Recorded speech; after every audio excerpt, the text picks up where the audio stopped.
Hey Aquarius, this is Luna here with the Artisan Tarot. Make sure to like, share, and subscribe. Oh, Jesus. Hang on, sorry. I love how I'm saying that and I'm working with the fairy blessing cards. Whoops. Jesus. Jesus, take the wheel. Can't take the wheel on this one. This is the fairy realm. Oh, goodness. It doesn't mean he can't be there, but his power might be a little bit limited. I say might because, I don't know. Do you think Jesus was a fae? He kind of knew things, but I don't know. That's a good question. I mean, he did turn water into wine. That's pretty much a fae thing. But water into wine nowadays is a good power to have. I can't even have wine. That's the sad part. I have hypothyroidism, y'all. So like my wine and my wine intake, my drinking intake went from like 3 before I got buzzed to barely 1, and even then I'm not really even supposed to drink, so I have to, if I drink, I have to plan it out in advance. Hang on, cards keep dropping when I'm trying to shuffle for y'all. Oh wow, okay, I'm gonna accept that. I'm accepting that as y'all's card because this is one of my favorite cards, and it hasn't popped out the whole time. Like the whole entire time, which I think this is for you.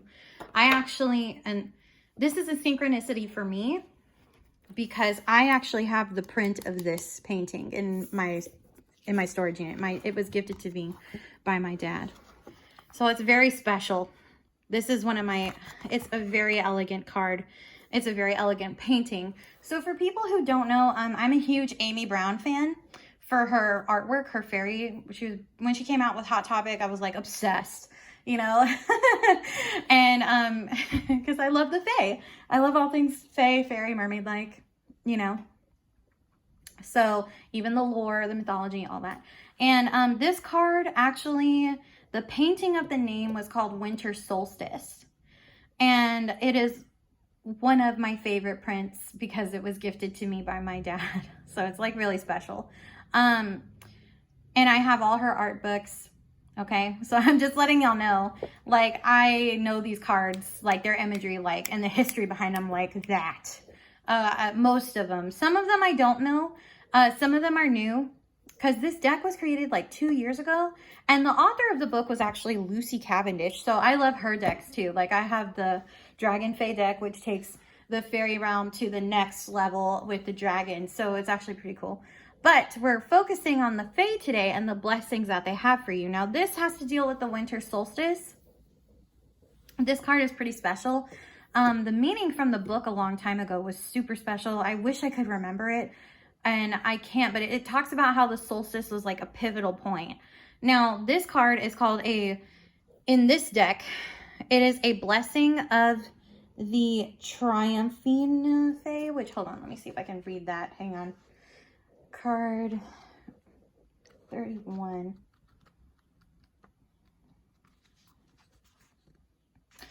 It's a blessing of the grouping fae. Okay, so this is the fairy gift of finding your purpose and walking your path. Ooh, Aquarius, yes, that's what I like to see, because Saturn is moving out of your sign. I know it's been kind of hard these last 2 years, and you know, you're the house that deals with society and where we are in it with our friends, how we socially look aesthetically or sound, or, you know, all that. But you're also, what a lot of people forget is you are also the sign that has to deal with society and where religion and new age comes in before Pisces, because Pisces has to have a frequency of a stepping stone somewhere, and you, my friend, are that stepping stone for Pisces to come in, because that's how all the signs work, right? So I'm going to read from the book on this one because I do feel like it's important, and I don't want to just go off of the painting that I know. I want to go off of Lucy Cavendish's work too. So it says here, there are fairies who dwell in one place all their long lives, caring and protecting, the guardians and the watchers. Oh, they're a fun group to work with. Let me tell you, I've worked with them for years. There are fairies that move on the old paths, along the ley lines, dragon lines, energy paths of the planet. So ley lines have to deal with water.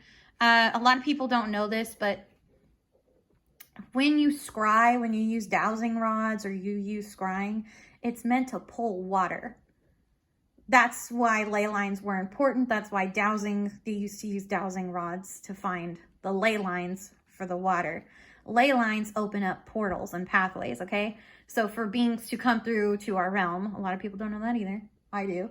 Because I've worked with the Fae for so dang long. And the craft myself. Anyway, these fairies walk these lines each solar return, clearing and cleansing energy, knowing where they must go and what they must do. With this card, they offer you their gift, that of knowing which path you need to walk and what you must do and where you must go. There may be no more confusion about your path. So basically, they're going to make it clear cut for you real quick. May each step of this day feel filled with an inner calling and mission. May you feel the energy rising up from below the earth to meet you and support you. And may you know that your every footstep is a ritual, an act of offering to the planet.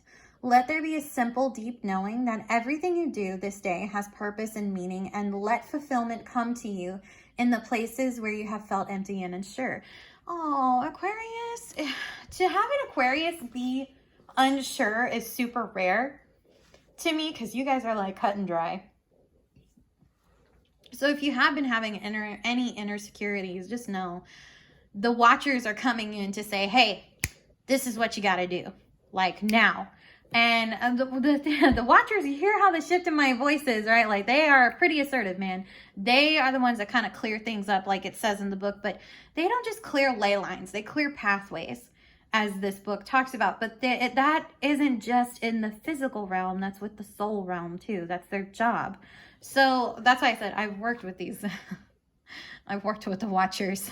And in the Fae realm, not in like the angelic realm, okay? But in the Fae realm, and it is their job to make sure we're all, on the right path. So if you're unsure, they're coming in, they're going to send you some kind of sign or synchronicity to let you know what that is. To me, for anybody who wonders what a sign and synchronicity is something that occurs in the same day, in the same week, or in the same month more than 3 times. So for example, I'll put today. Today I was going to do the fairy readings before I went to go pick up lunch. It's a Kind of Magic came on twice on my dashboard. I took the CD out. It played itself back in. I didn't even hit play. I did it again. It played itself again. I got home. I was like, okay, why did that happen? I love It's a Kind of Magic by Queen, but like why? Are they attached to the fairy realm? Something told me to go look at their first album that they ever put out. Sure enough, the first 3 albums they have talk about fairies and talk about fae-related textual evidence like fairy ring mythology. They make fairy references, and that's when I was like, oh my God! They're attuned to the fairy energy. Oh, in their early albums. Okay, makes way more sense. You know what I'm saying? So like, that is a synchronicity. That happened to me in the span of 1 day. Imagine if it kept happening to you for months, okay? So you know what I'm talking about. You know, whatever it is, it's there. You know it. You're just putting it to the side, ignoring it, but it keeps coming back. Okay, that's a synchronicity. It gets a sign. Okay, so it also says here, let this blessing of the wanderers, the troping fairies who keep the ways of energy alive in the world, come to you this day and give you a true sense of life, and every footstep being valuable, meaning your every footstep. Your very breath is a gift to the trees. Let the certain knowing that your life, just as it is enough, is purposeful, is what you are meaning to do, come to you. So basically, don't look for it, let it come to you. And if these things are meant to change, then the troping fairy will come to you and offer you their gifts, so you know just which path to take. Fairy blessings of true path and deep purpose to you, bright soul. Oh, that's really pretty. Now, it's interesting because here we have the moon in this card, and we have it twice. We have a crescent moon, which is a waxing gibbous in this direction, and we have the full moon in the background. Now, the winter solstice is a time that I'm also thinking of the basis of this painting. So for you, Aquarius, I know you're an air elemental, and here this is an air elemental fairy coming through, and the unicorn. Actually, we have the moon 3 times. Look, the unicorn horn.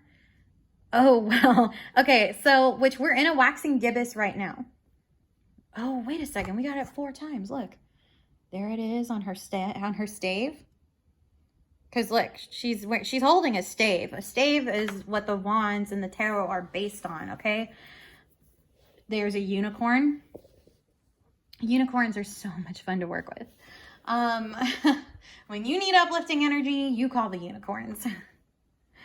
Okay, there's another crescent there on the unicorn's horn, and then there's a full moon. There's 3 crescent moons, but they're all facing the waxing gibbous. So that's telling me that's going to take 3 different moon cycles to manifest this pathway 1 already. And by the time there is a full moon cycle. Now, since it's blue, I don't think there are any blue moons coming up, but if there are, that's definitely going to be an impactful blue moon. I can tell you that already. Unicorns are a lot of fun to work with. Like I said, they're very uplifting, but they also kind of do help point to your path. So this fairy is a fairy that, like she said, it's troping, it activates, and unicorns are known to help bring activation, but also bring peace and harmony through transitions. And I know that because I've personally worked with them. So, okay, like as a spirit guide, just saying. So, so if you want to know, there you go.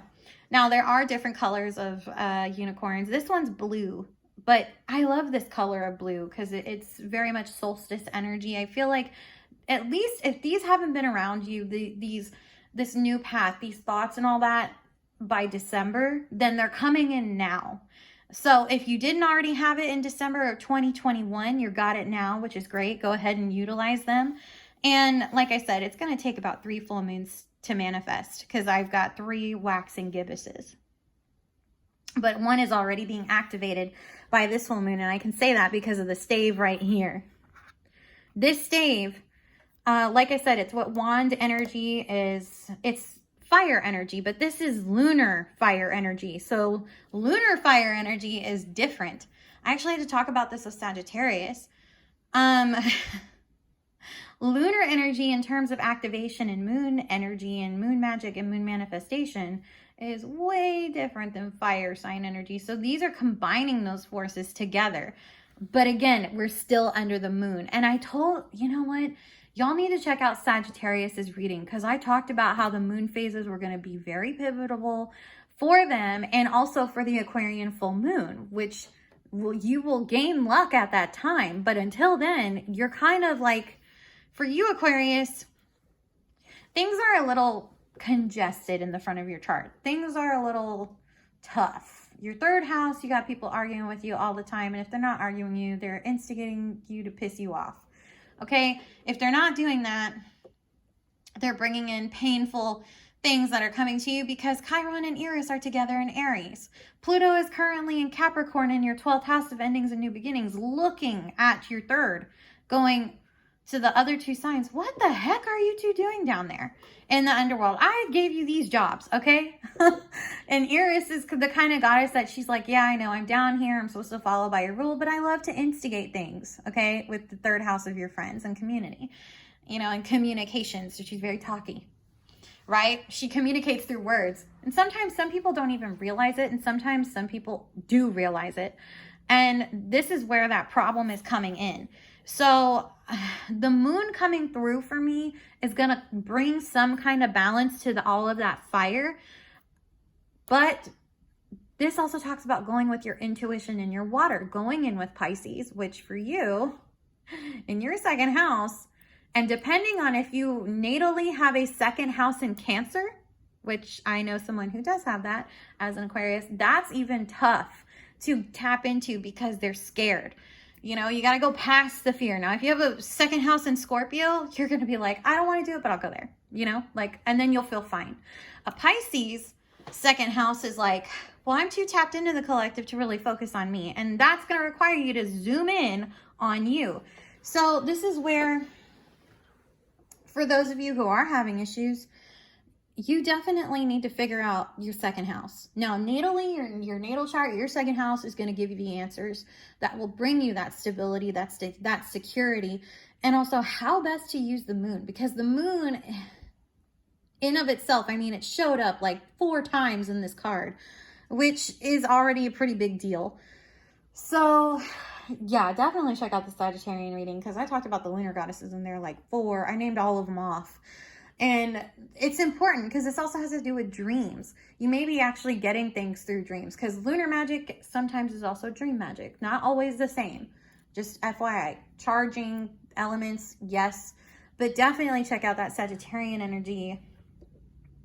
Also, because yeah, like they're your 11th house naturally, like on the progression wheel. This isn't a natal reading. So just saying, like they're also, it's activating and kind of waking things up for you. Now that may be good or bad depending on how you feel about that, because that's fire energy again.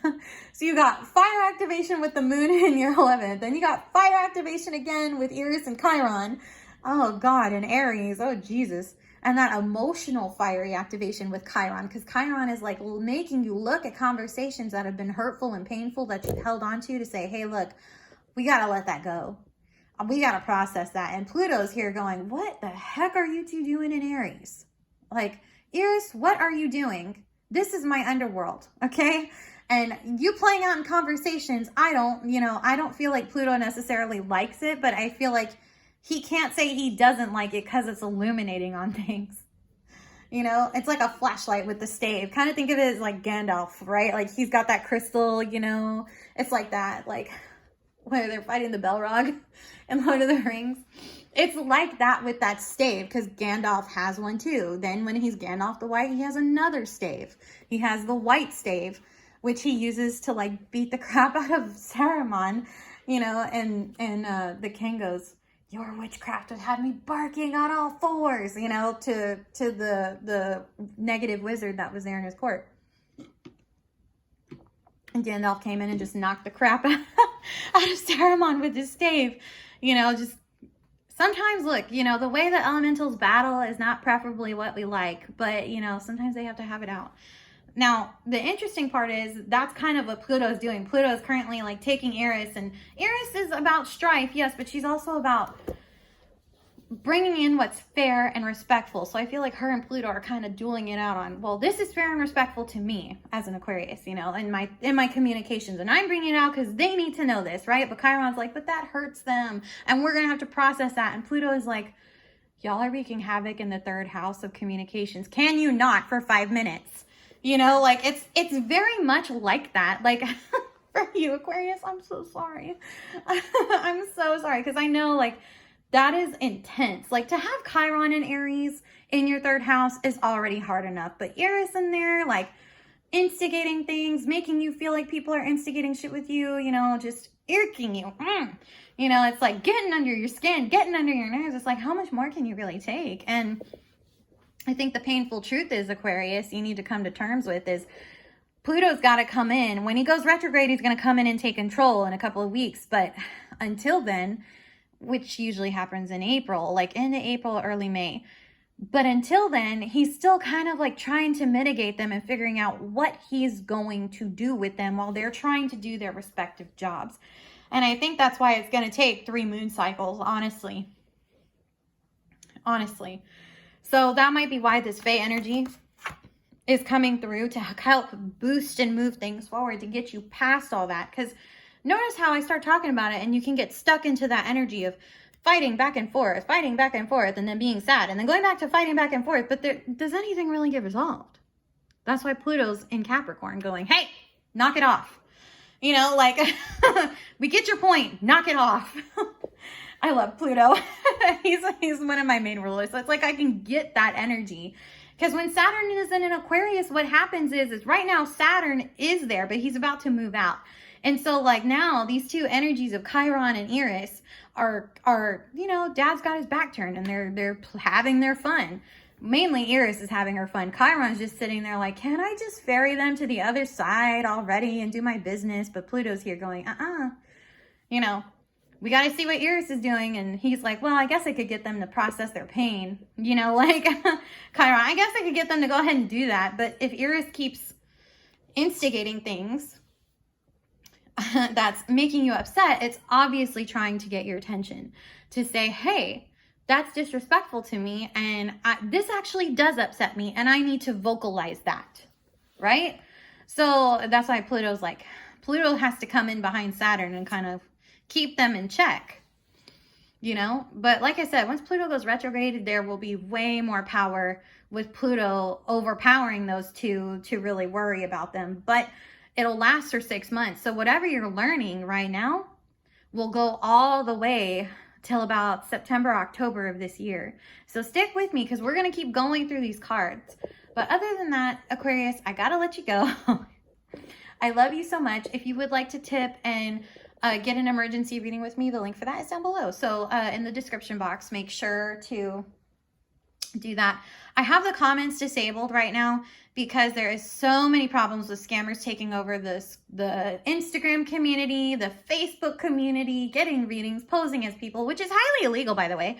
You know, yeah. So to kind of cut the head off of the snake before it actually happens, I have the comments closed so that does not happen to you guys, because, you know, scammers just, they got no respect, man. They got no respect.